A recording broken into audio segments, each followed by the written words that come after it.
A while back, we met Dave's neighbor to that side, Phil Durkin. Today, we meet his neighbor to this side, Ernie Stewart.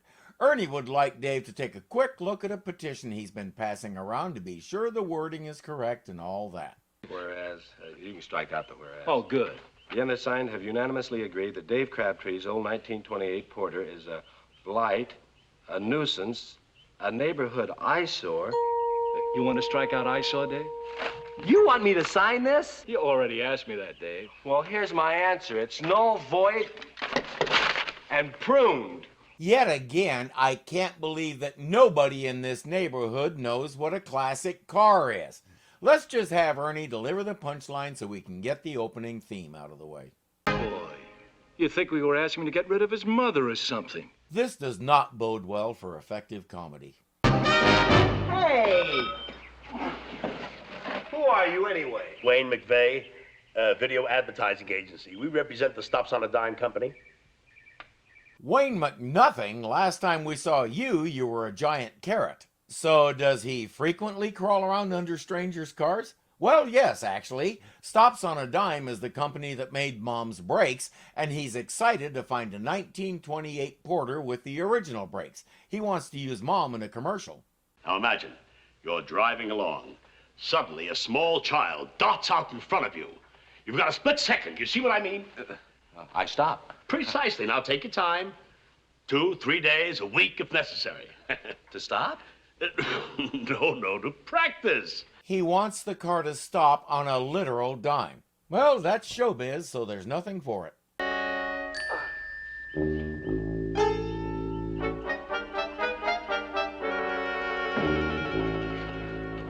Okay, Mom, you all set? Let's go, son.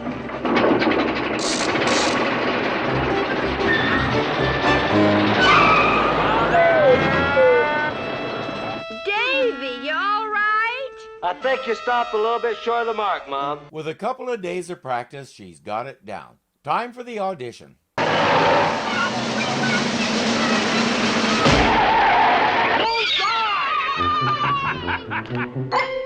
Congratulations, Crabtree. Thank you, Mr. McVeigh. It was really nothing. It was marvelous. We're going to shoot you in color, living color. Sign right here. McVeigh couldn't be happier. He's off to call New York and tell them we're ready to shoot. Oh, I knew you could do it, Dave, old boy. Oh, sure you did, Ernie, sure. Just a little friendly coaching. I didn't want to get you too overconfident. Oh, and forget about the dime I loaned you. So long, Ernie. Let's go, gang. Ernie is what we call a fair weather friend. The world has too many of those. Be a friend or don't be a friend. But don't be Ernie. Please give generously today to help stamp out Ernie's. As Dave is putting Mom away for the night, we all know what's going to happen.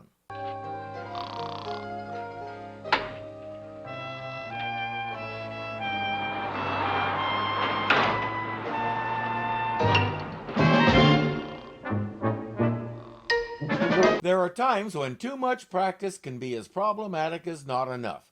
McVeigh shows up with a full crew at 5 a.m. He introduces the director and away we go. This is to be an intimate family scene. I want everything intimate, okay? Let's go. Who are you? Who? Oh, well, I'm an intimate friend. I've never seen you before in my life. Friends are out. Out. Now, just take your places around the sofa. We're after a shot of the typical American family at home, without nosy neighbors. That's not bad. But it's got to be more natural. Let's try it this way, folks. Uncross your legs and sit forward.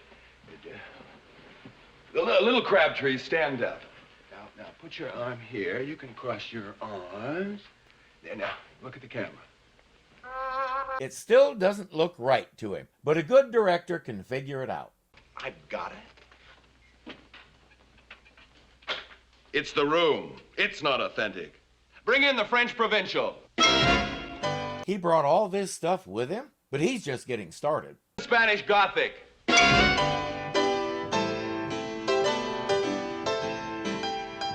Futuristic modern.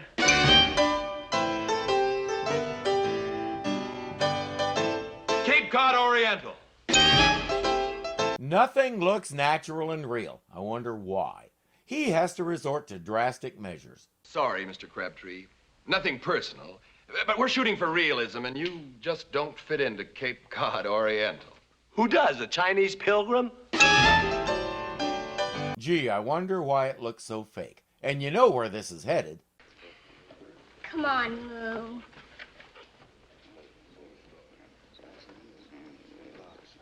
Boy, if there's one thing I can't stand, it's kid actors. Great line, nicely delivered. One of the best of the series so far. Dave has had enough. What do you mean we're not doing the commercial? I mean, they've redecorated the house. They've replaced Barbara, Randy, Cindy, Moon, and me with real actors, and I've had it. I'm gonna tell them I won't do their own commercial.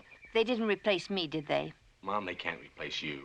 Oh, for a minute there, you had me worried. Well, you wouldn't go ahead without us, would you? Sorry, Sonny, that's showbiz. She said she came back to help and support him, and I haven't seen her do either one yet. Now she's stabbing him in the back. I know it's supposed to be funny, but the key words are supposed to be. It just isn't. She is not a character I can root for. And by the way, if Dave refuses to get in the driver's seat, how does she plan to do the commercial? Pancho's in Mexico, and she forgot to get Mr. Abernathy's number. And even if she had, I want to see how she works a dial telephone. There you are, Crabtree. We've been looking all over for you. Don't tell me. You want to replace my house? Not at all. Freddie's out and you're in. Now, come on, my boy. I'd like to talk to you about I don't know, Mr. Oh, McVeigh. now. Hey, everything's back to normal. Sort of. They've done a complete rewrite. Dave is outside in the car waiting for his cue. Today we're visiting the typical American home of Mr. and Mrs. David Crabtree and their lovely children, Randy and Cindy. As we join Mrs. Crabtree... Cut! What's the matter with the dog? That man forgot to introduce Moon. At least Dave has someone to talk to. This could take a while. As we join Mrs. Crabtree and her children and her dog, they are waiting the arrival of Mr. Crabtree.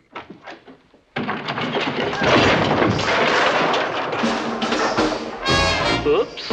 As I said, eventually we get to the family's lines in spite of Ernie. Any moment now, children, your father will be arriving home in his 1928 Porter. Imagine, Mother, our father still drives a 37-year-old car. Yes, isn't that unusual? Maybe we should let Ernie do the talking after all. Your father is an unusual man, but still quite typical, for he knows that we are concerned for his safety. I'm concerned. Golly, I'm concerned too. I feel like I'm watching a summer camp play. I often wonder how hard it is for professional actors to be that deliberately bad.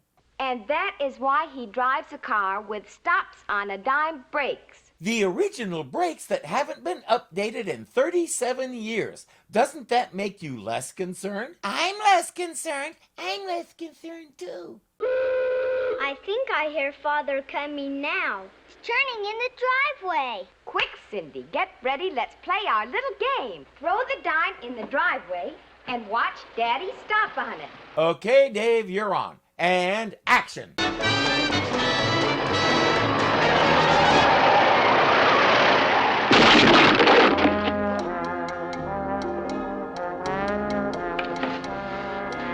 Mom, what happened? No brakes. Yeah, we knew it was coming, but the expressions on their faces made it work. And Dave has a little surprise for Mom. The commercial is on. I can't look. It's too gruesome.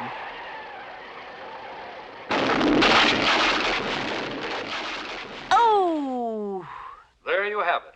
Typical negligence. Dave Crabtree, you waited too long. After all, 37 years is a long time, even for stops-on-a-dime brakes. So don't wait. Go in today and get your new stops-on-a-dime brakes. Mom is embarrassed, but Dave says the way McVeigh spun it, everybody thinks you crashed on purpose. You know, acting. You think so? Hey, Dave! I know so. Just watch. Hey, I just saw the commercial on TV.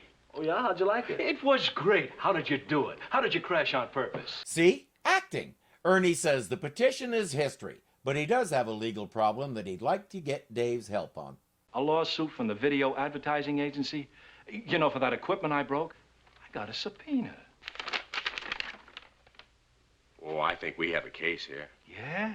As a matter of fact, I think we have an open and shut case here. We do? Hey, that's great, Dave. You're a real pal. Oh, not we, you and I, Ernie.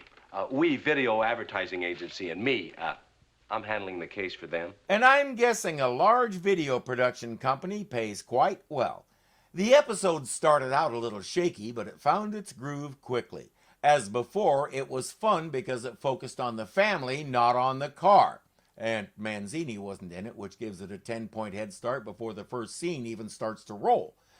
This is Hollywood poking a little fun at itself, from the flaky director to the makeup man that powdered the dog's nose. Seriously, if the director brought all those room furnishings with him to the shoot, I understand why this stuff costs so much. Stanley Adams is always fun, whether he's a producer making commercials, a talking vegetable, or a Tribble salesman. And for good measure, he was also Captain Courageous in a couple of episodes of Batman. He's definitely a regular on this channel. Just like Phil next door on the other side, we won't see Ernie again. The two of them formed a comedy team and started touring the Southwest. The crux of their act is the idea that they can't agree on which one is the straight man and which one is the idiot.